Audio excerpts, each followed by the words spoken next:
اب ہندو مت کے اندر، یہ بھی ہمارے ہاں ہے، یہ ساتھ ہی ملک ہے ہمارے، ہندو کیا سمجھتے ہیں؟ ہندو دھرم میں عورت کو سرکشی کی صفات کا مجموعہ اور مطلون مزاج، مردوں کو بہکانے والی، جھوٹی، مکار، احمق اور ظالم قرار دیا گیا ہے۔ عورت کو شودروں کے زمرے میں شامل کیا گیا ہے اور ان کے ساتھ اسے بھی پاپا یعنی گناہ گار قرار دیا گیا ہے، اور وہ پیدائشی گناہ گار ہے اور زندگی میں اس کا پست مقام طے شدہ ہے۔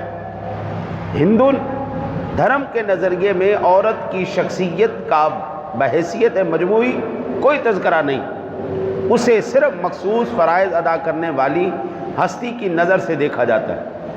اس کی سب سے اہم ذمہ داری بیٹے کو جنم دینا ہے، اور عورت کے لیے مناسب کردار بیوی اور ماں کی حیثیت سے ابھر کر سامنے آتے ہیں۔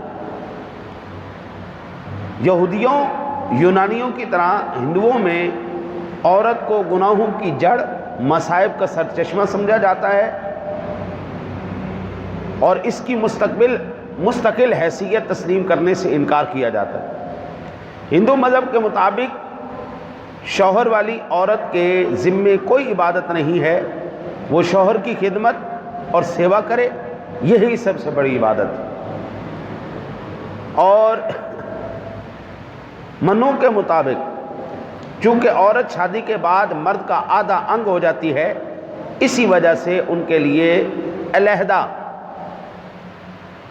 یگے اور برت کرنا پاپ ہے، انہیں صرف شوہر کی خدمت کرنی چاہیے۔ یہ بھی آپ کو ویمن ان ڈفرینٹ سوسائٹیز کے اندر موضوع مل جائے گا۔ ہندو مت میں اولاد کے حصول کے لیے نیوگ کا قابل نفرت اور گھناؤنا طریقہ کار موجود ہے۔ اگر شوہر بچے پیدا کرنے کے قابل نہ ہو، وہ اپنی بیوی کو کسی اور مرد کے تعلق قائم کرنے پر مجبور کر سکتا ہے تاکہ صاحب اولاد ہو سکے۔ اب یونانی، سنتے جاؤ ابھی۔